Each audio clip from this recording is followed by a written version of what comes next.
প্রিয় ছাত্রছাত্রীবৃন্দ, কেমন আছো তোমরা? আশা করি ভালো আছো। আজকে তোমাদের দেখাবো শিয়ার ফোর্সের ইনফ্লুয়েন্স লাইন। গত ক্লাসে আমরা আলোচনা করেছিলাম রিঅ্যাকশনের ইনফ্লুয়েন্স লাইন। আজকে আমরা দেখাবো শিয়ার ফোর্সের ইনফ্লুয়েন্স লাইন। কখন এরকম ধরো একটি বিম দেয়া ছিল, দেয়া আছে যেটার স্প্যান হচ্ছে 3 মিটার, যেখানে ইউনিট লোড 1 কেজির একটি লোড সেটি বাম প্রান্ত থেকে ডান প্রান্তে যাবে। তখন এই রিঅ্যাকশনের অর্থাৎ এ বিন্দুর ইনফ্লুয়েন্স লাইন দেখিয়েছিলাম। আজকে দেখাবো যে এই এ প্রান্ত থেকে 1 মিটার ডানে একটা সেকশন দেয়া আছে। এই সেকশনের শিয়ার ফোর্সের যে ইনফ্লুয়েন্স সেটি আমরা দেখাবো।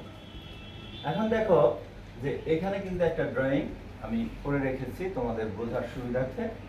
এটি কি? এটি হচ্ছে যে এই মানগুলো কিন্তু সব মান কিন্তু এই সি পয়েন্টের শিয়ার ফোর্সের মান।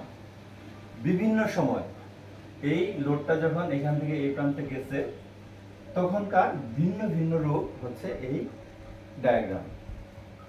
নরমালি আমরা শিয়ার ফোর্সের ডায়াগ্রাম যেভাবে আঁকি সেটি হচ্ছে কি, সেটি কিন্তু একটি মান, মানে পুরো বিমেরই মান একটা নির্দিষ্ট কন্ডিশনের জন্য, আর এটি কিন্তু ভিন্ন ভিন্ন কন্ডিশনের জন্য একটি জায়গার মান, একটি জায়গার শিয়ার ফোর্স।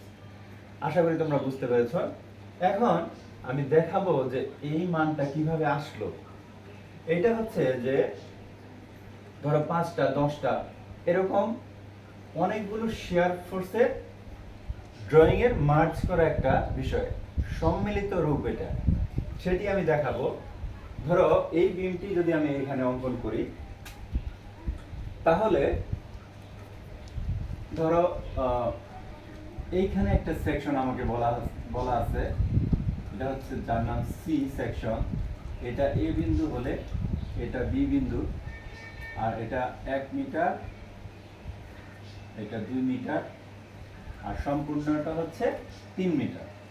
এখন কথা হচ্ছে যে 1 কেজির একটি বল সেটি মুভ করবে, এই প্রান্ত থেকে এই প্রান্তে যাবে, তখন এই সেকশনের শিয়ার ফোর্স আমাদের অঙ্কন করতে হবে। আমরা যদি প্রথমেই একটি কন্ডিশন ধরে নেই যে লোডটা যখন এ পয়েন্টের ঠিক উপরে অবস্থান করতেছে, তখন আমি যদি তার শিয়ার ফোর্স ডায়াগ্রাম অঙ্কন করি সেটি কি হবে।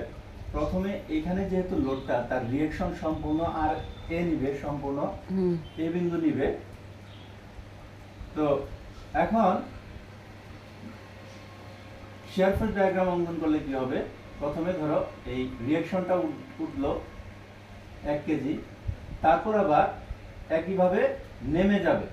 অর্থাৎ এটার কিন্তু শিয়ার ফোর্সটা হচ্ছে এরকম এরকম পুরোটাই হচ্ছে 0। এটা কোন কন্ডিশনে? লোডটা যখন এখানে ঠিক এ সাপোর্টের উপরে, যদি আমরা এই মানটা নেই, এই অবস্থার মান নেই, যে এখানে মান কত?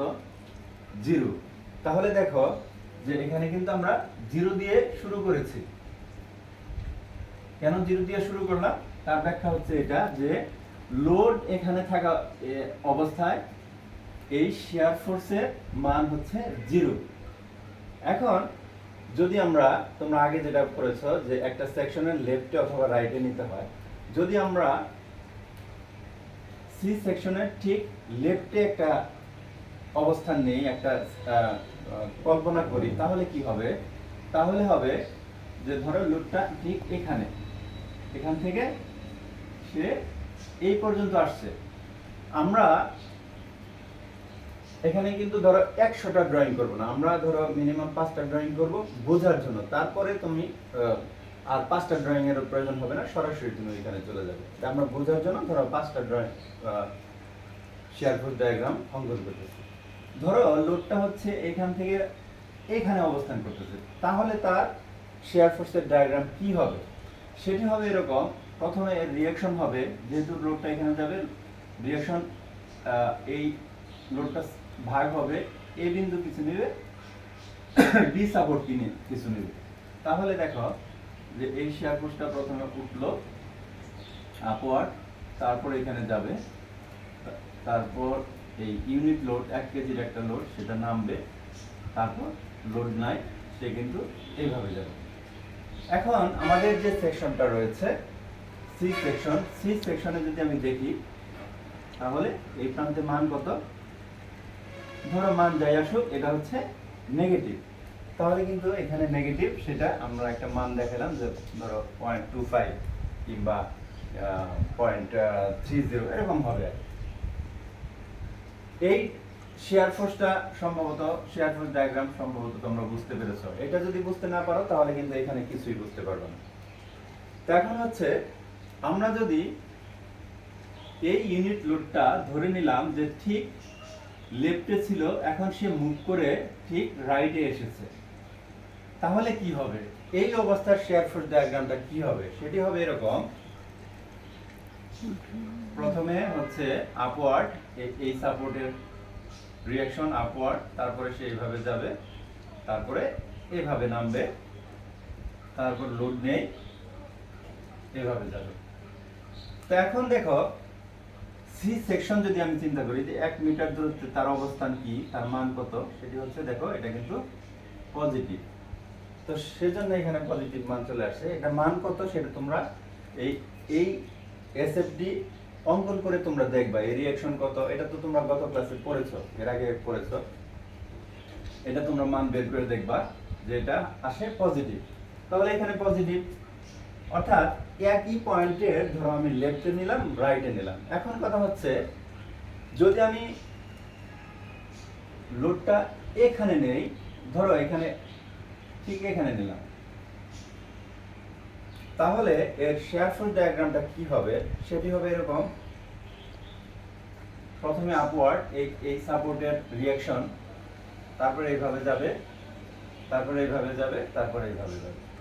তো এই কন্ডিশনের জন্য তাহলে এখানে মান কত?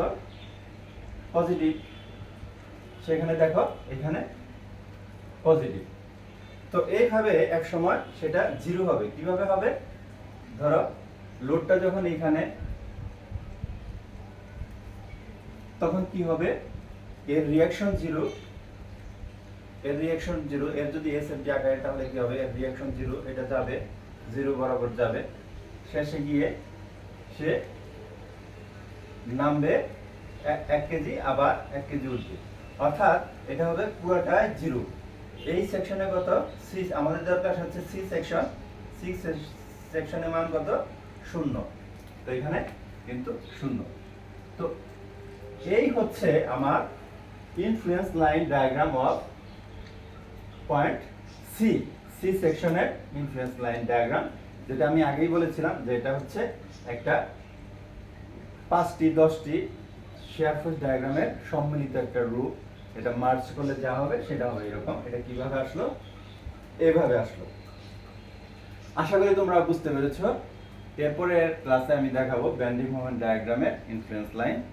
যদি তোমাদের বুঝতে সমস্যা হয় আমাকে কমেন্টস করবে, আমি তোমাদের রিপ্লাই দেওয়ার চেষ্টা করব। তোমাদের মোবাইল নাম্বারটা উল্লেখ করে দিলে আরো ভালো হবে, আমি প্রয়োজনে তোমাদেরকে কল দিব তোমাদের সমস্যার ধরন অনুযায়ী। ধন্যবাদ সবাইকে, ভালো থাকবে সবাই।